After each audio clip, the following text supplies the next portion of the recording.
It was the riff that split rock history in two. Before this song, Led Zeppelin were just another loud British band trying to carve their place in America. After it, they were unstoppable. A global force that rewrote the rules of rock. We're talking about Whole Lotta Love.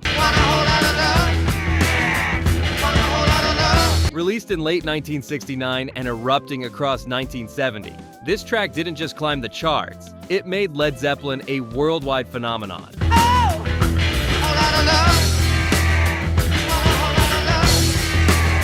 And behind its success lies a story of genius, scandal, lawsuits, bans, and pure rock and roll fire. This is the song that turned Led Zeppelin into legend.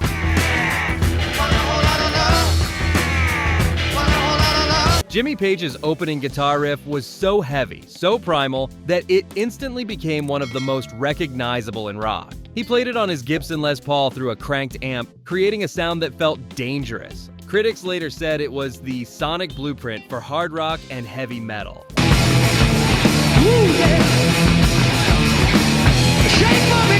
Robert Plant's voice came in like gasoline on fire, unleashing sexuality that shocked conservative radio. It was raw, unapologetic, and unlike anything else on the airwaves. Within seconds, Zeppelin had their identity. Riffs like thunder, vocals like lightning, and a rhythm section that could shake the ground. But that legendary riff came with baggage. The verses were directly lifted from Willie Dixon's blues song, You Need Love, recorded by Muddy Waters in 1962. You got yarning. Plant had been a fan of the original and simply re-sang many of its lyrics. Way down inside, woman, you need love. At first, nobody noticed. But as the song exploded, Dixon sued. In 1985, Zeppelin quietly settled out of court and added him to the songwriting credits. That plagiarism charge haunted Zeppelin for decades. Yet it also underlined a truth. They were masters at taking the roots of American blues and electrifying it into something colossal. I'm gonna give you some love. I know you need love. Midway through the track, the song dissolves into chaos, a swirling psychedelic breakdown of echoes, moans, and electronic pulses.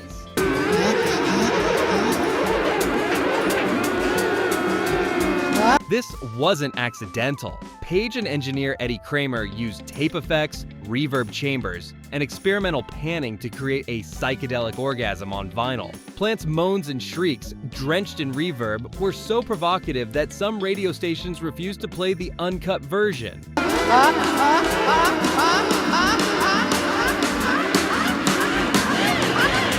The BBC outright banned it for being too sexually suggestive. Instead of hurting it, the controversy made the song even more notorious. Fans wanted to hear the record that was too wild for the radio. Way down!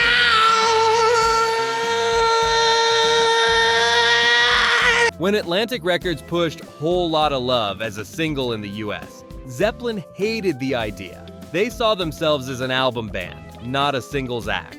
But radio DJs latched onto it, and in 1970, it climbed all the way to number 4 on the Billboard Hot 100. Suddenly, Zeppelin were no longer a cult band filling clubs. They were headlining arenas across America.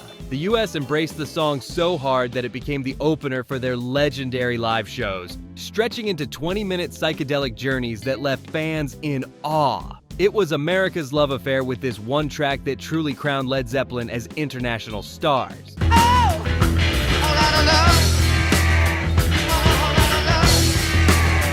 On stage, Whole Lotta Love became a monster. Page would drag out the riff, Bonham thundered behind him, and Plant turned the middle section into pure improvisation. Screams, blues shouts, even snippets of old songs. You need it. Fans went berserk, people fainted, fights broke out, and security often lost control. In Japan, the live version stretched to nearly half an hour, blurring the line between concert and ritual. For Zeppelin, the song wasn't just a hit. It was the weapon that turned their concerts into myths. Every performance felt dangerous, unpredictable, alive.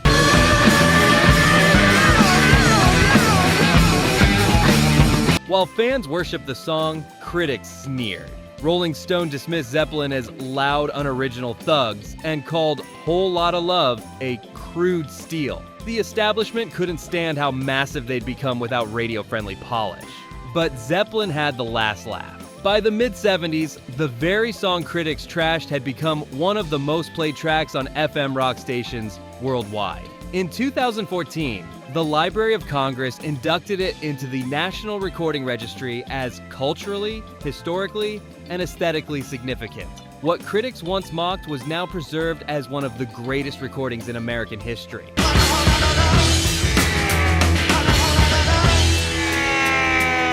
In Britain, Whole Lotta Love never became a single, but it still shook the country. The BBC banned it outright, calling it too sexually charged for airplay. Even when it finally slipped onto British radio, the middle section was heavily edited to cut Plant's moans and Page's sonic experiments. Ironically, the band only built its reputation.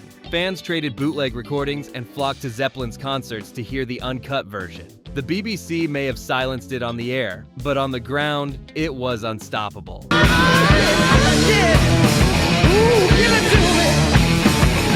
By the early 1970s, Whole Lotta Love wasn't just a rock track, it was everywhere.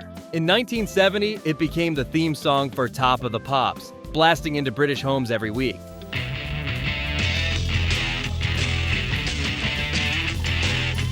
Suddenly, the riff that was too wild for radio was being played on national television.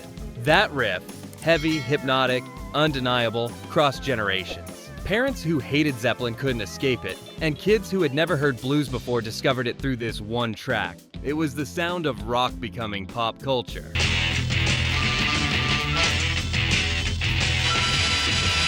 When Whole Lotta Love broke big, sales of Led Zeppelin went through the roof. It topped the Billboard charts for 7 weeks, knocking the Beatles' Abbey Road off the #1 spot. That was a seismic moment. The crown of rock was passing. The Beatles' era of polished pop was giving way to Zeppelin's era of raw power. Whole Lotta Love was the track that shifted the balance, proving a heavy riff could outsell pop perfection. It wasn't just a single hit. It redefined what a blockbuster album could be.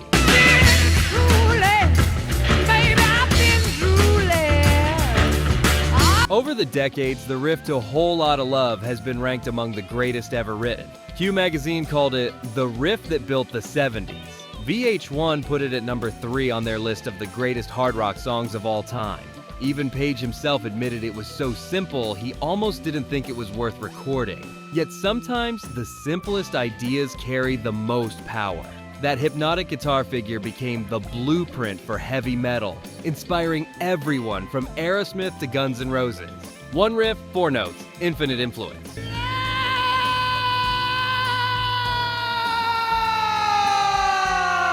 Even as it was celebrated, Whole Lotta Love kept dragging Zeppelin back into controversy.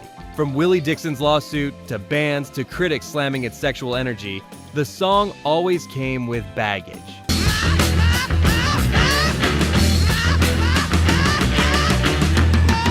But maybe that's what made it so powerful. It wasn't safe. It wasn't clean. It forced people to confront the raw side of rock. Zeppelin thrived on that tension, wearing every scandal as a badge of honor. Decades later, the lawsuits and bans have faded, but the song's dangerous reputation still lingers in its DNA. Way down inside. By the mid-70s, Zeppelin were the biggest band in the world, selling out stadiums from New York to Tokyo. And everywhere they went, Whole Lotta Love was their calling card. It was the encore, the climax, the explosion that defined their shows. Even today, more than 50 years later, it's still the song most people associate with Led Zeppelin. It was their breakthrough, their scandal, their masterpiece of controlled chaos. With one riff, one lawsuit, one unforgettable explosion of sound, Whole Lotta Love transformed a hungry British band into global rock legends. Woman! Whole Lotta Love wasn't just a hit. It was the birth of heavy rock as a global language. Dangerous, defiant, unforgettable. From bands to lawsuits to sold-out arenas, it carried Zeppelin into immortality. So, what do you think about this masterpiece? Drop your thoughts in the comments, tell us which songs we should dive into next like you're chatting with your favorite rock-obsessed friend, and we'll see you in the next one.